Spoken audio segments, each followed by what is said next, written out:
Voin February ni som ni hian Chingchip area upapolte conference nei ania thentlanga nga ania hemi Chingchip area a hian Chingchip venglun venglai mual puite hualian khobel hualtu muntra thentlang te ania hian lim takin hun an manga tuna hian khualian pulal machuana alo lut mek ani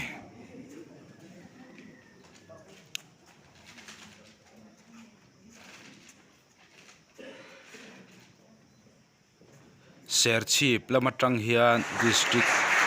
headquarter huai tu te mi pali anon tel thei bok ani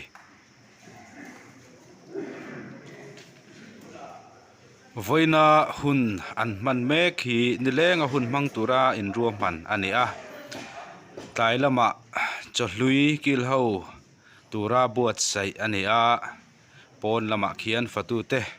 an boi hle bok ani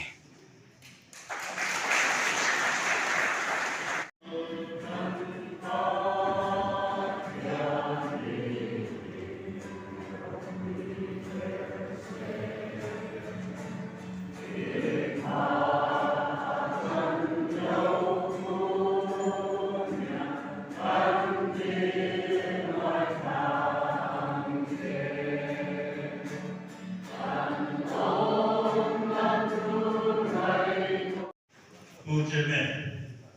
kan kuliah lautan, kuliah sekolah, kan dia juga kuliah berikut, lokal unsur dia, kami bahas, mungkin bahas unsur dia, Wenia area, MOP Chingchip area, mungkin itu terlain kalau lo Chingchip kamu kesuku. Kan siom ne ka tuan ni kap ka chom cha mong tu ya ro pui na sa tak cha tu na ta min siam sa na sa tu la ni hil mu the te yen lo in hil mu the lo te chu kan en zok si ya